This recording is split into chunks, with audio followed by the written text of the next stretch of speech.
What if a single small molecule held the key to not just powering your cells, but potentially reversing the progression of Alzheimer's disease? Welcome to Dr. Mercola's Cellular Wisdom. Stay informed with quick, easy-to-listen summaries of our latest articles, perfect for when you're on the go. No reading required. Subscribe for free at mercola.com for the latest health insights. Looking for trusted health wisdom you can hold in your hands?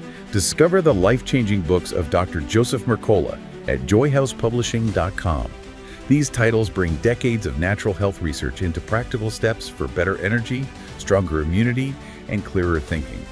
Take charge of your health with guidance rooted in science and experience. Visit joyhousepublishing.com now and claim your bonuses while they are available.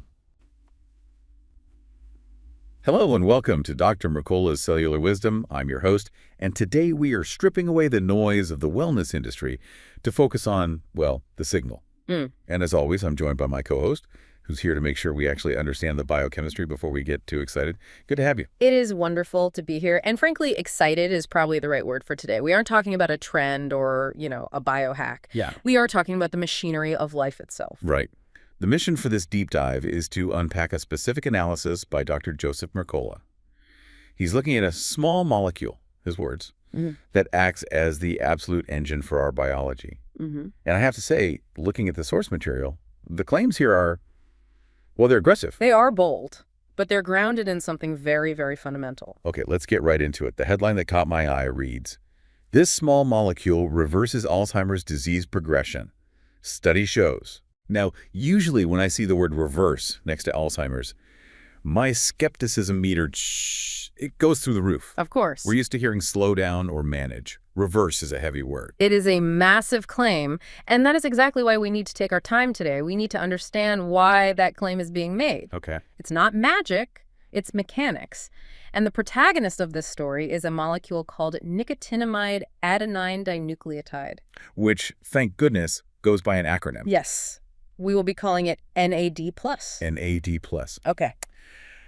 I feel like I've seen this mentioned in longevity circles, but I've never really gotten my head around what it is.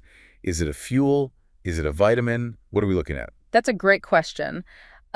Think of it less as a supplement and more as a universal transaction card for your cells. Okay. The source material describes NAD+ as being central to cellular energy. But that's a bit abstract, isn't it? A little bit. To really get it, we have to talk about how your body keeps the lights on.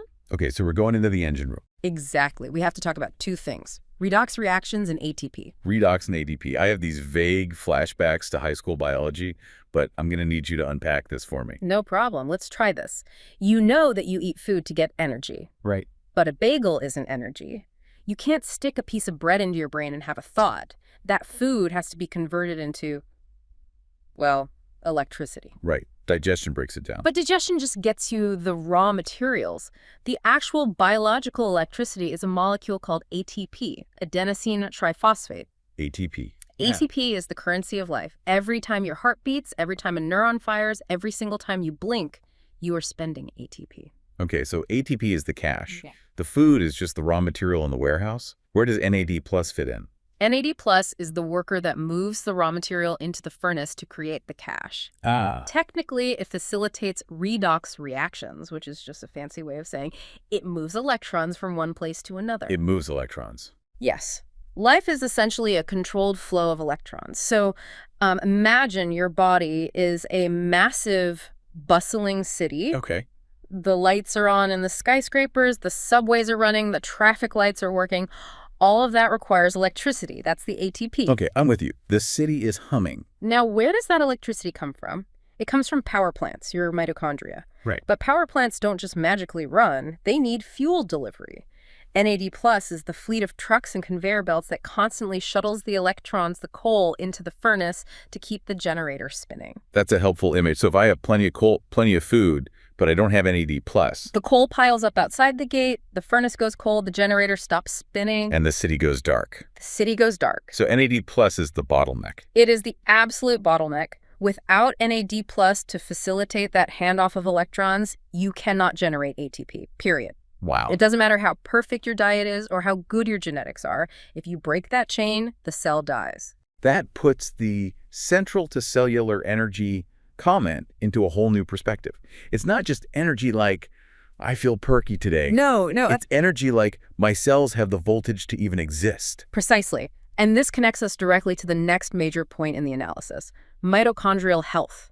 We hear mitochondria are the powerhouse of the cell. So often it's become a cliche. Yeah. But in this context, it is critical. Because the mitochondria are the physical location where all this burning happens. Correct. The analysis links NAD+ levels directly to the health of those mitochondria. When NAD+ is abundant, the machinery is efficient. The power plant is clean, quiet, and pumping out massive voltage. And when levels drop, the efficiency plummets.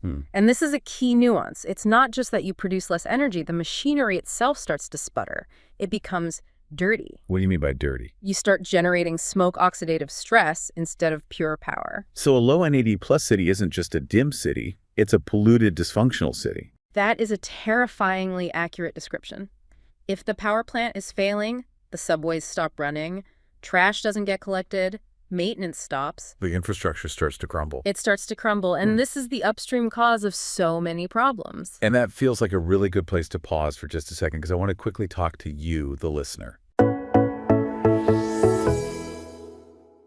Hi, friends. We're trying out a new podcast style for a limited time, and we truly love your feedback. If you're enjoying this format, please let us know in the comments. Okay, so we've established this beautiful, efficient system when everything's working. Now let's get to the crux of the problem, because the source material shifts from here is this amazing molecule to here is the bad news. And the bad news is that we don't keep those levels forever. No, we don't. NAD+ levels are not static.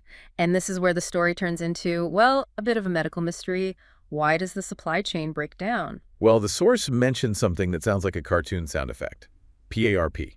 Ah, yes. Polyadenine ribose phosphate, or PARP. Right, polyadenine ribose phosphate. What is that, and why is it eating our NAD+? This is a fascinating mechanism. So PRP is essentially a repair enzyme. Think of it as the fire department for your DNA. Okay. When your DNA gets damaged, which happens constantly from UV rays, oxidative stress, just living PRP gets activated to fix the break. That sounds good. We want the fire department. We do, but here is the catch. PRP runs on NAD+. Oh, I see where this is going. Every time PRP has to fix a DNA break, it consumes NAD+. It burns the fuel. So as we age, we tend to accumulate more damage. The fire department is constantly rushing around putting out fires. And they are draining the city's power grid to do it. Exactly. This is one of the main reasons levels decline. It's a supply and demand problem. We produce less NAD+ as we get older, but because of accumulated damage, we are consuming more of it through PRP. That is a vicious cycle. And the result of that cycle is this list of diseases we see in the analysis. Correct. The list includes metabolic disorders, diabetes, and sarcopenia.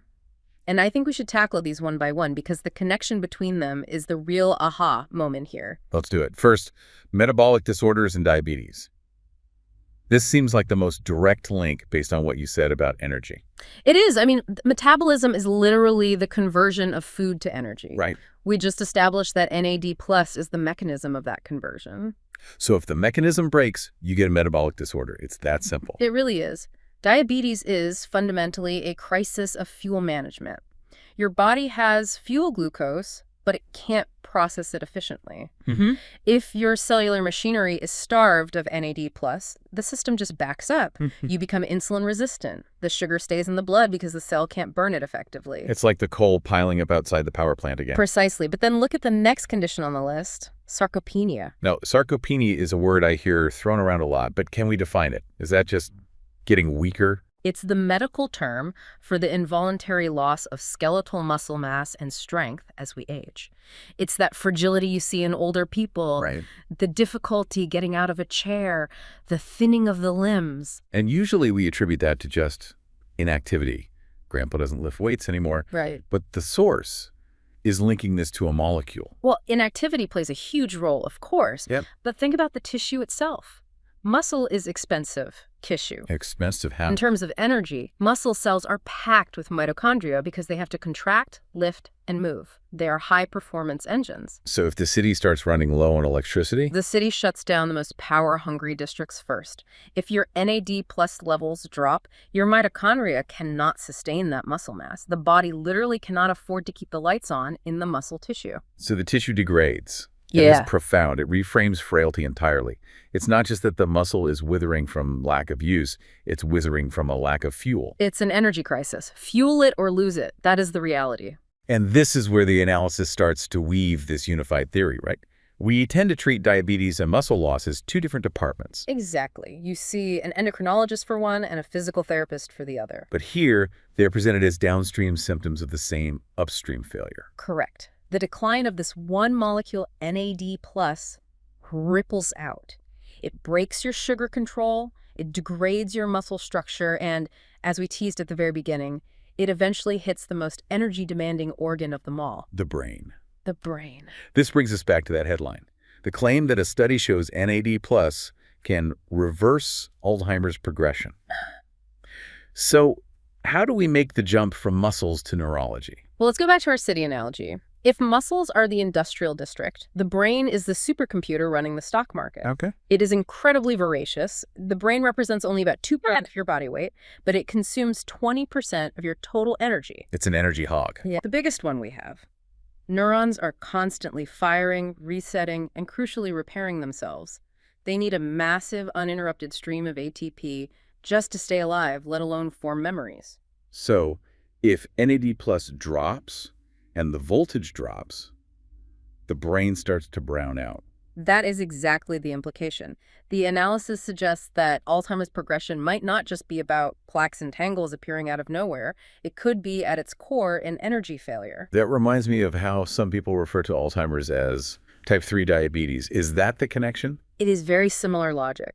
If the neurons become insulin resistant, or in this case, if they lack the NAD+ to run their mitochondria, they starve. They just starve. They stop functioning, they can't clean up waste, and eventually they die. And this is why the word reverse is used in the study mentioned by the source, if the damage is being caused by starvation. Then feeding the patient, or in this case, feeding the cell, changes the outcome.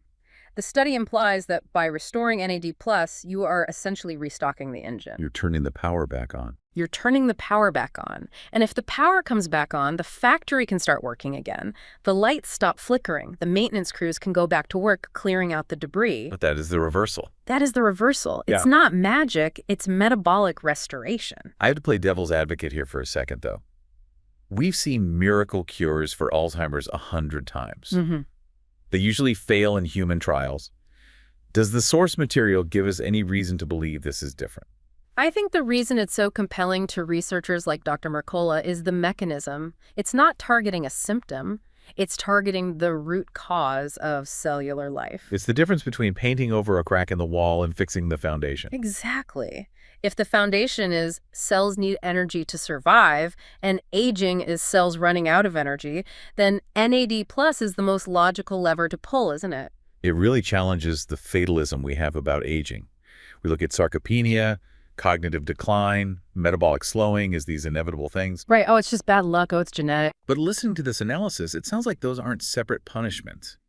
They are symptoms of a fuel shortage. That's the shift in perspective, isn't it? It changes you from a victim of aging to a manager of an energy system. It gives you agency. It gives you agency. That is the most important part. If you understand that your mitochondria need this specific support, you stop looking for a brain pill and a muscle pill and start thinking about cellular support. So you mentioned the PRRP situation. That whole DNA repair process draining our supply. How does that connect to our choices? Well, the analysis implies that keeping your metabolic health in check is key. Remember, high blood sugar and inflammation cause DNA damage. And DNA damage calls the fire department. Which is PRP. Which eats the NAD+. Exactly. So by living a lifestyle that lowers inflammation and keeps blood sugar stable, you are essentially calling the fire department less often. You're preserving your NAD+ for the important work. Like keeping your brain running. It connects the loop beautifully. It really does. It makes the body feel less like a collection of random parts, and more like a single unified system. It is a unified system. That's the beauty of cellular biology. We get lost in the organs, the heart, the liver, the brain. But underneath all of that, it's just cells doing redox reactions. It's just chemistry. And chemistry can be tweaked. Chemistry can be optimized. So as we wrap up this deep dive, I want to try to crystallize the takeaway here. What is the one thing sticking with you from this analysis? For me, it is the juxtaposition of sarcopenia and Alzheimer's. Seeing them listed side by side in the source material as consequences of the same deficiency, that is powerful. Why does that stand out to you? Because it tells me that we shouldn't wait for cognitive decline to start worrying about ourselves. If we are losing muscle, if our blood sugar is creeping up, those aren't just annoyances. They're canaries in the coal mine. They are the early warning signs that the engine is stuttering. That's a great point. Yeah. The body gives us whispers before it starts screaming. Exactly. If your muscles are struggling to maintain mass because of an energy shortage, your brain is likely next in line. The whisper is, I need more NAD+. And the hopeful part, the reversal part, suggests that if we listen to that whisper, we can actually change the trajectory. It suggests that biology is not a one-way street toward decline. It is conditional. If you can influence the mechanism, the redox reactions, the mitochondrial health, you can influence the outcome. It shifts the paradigm from treating the damage to refueling the repair crew. And it reminds us to respect the small things. We look for big, complicated cures, but sometimes the answer lies in a small molecule that has been there all along, quietly keeping the lights on since the day you were born. It's humbling, really. We think we are so advanced, but we are still just walking, talking chemical reactions. Walking, talking chemical reactions that need to pay their electric bill. Absolutely. So here is a final thought for you to carry into your week. We spend so much time thinking about what we feed our stomachs, macros, calories, flavors. But based on what we learned today, maybe we should be thinking about what we are feeding our mitochondria. That is the question. If so many different diseases, from the frailty of your limbs to the fog in your memory, stem from a lack of cellular energy, how much of what we call aging is actually just a fuel shortage? And if you fix the energy crisis, do you fix the age? Something to think about. Treat your body like the high-performance machine it is. Keep the generator running. Thank you for listening to Dr. Mercola's Cellular Wisdom. See you in the next episode. Thanks for watching. Subscribe now and click the notification bell so you never miss an update. See you in the next video.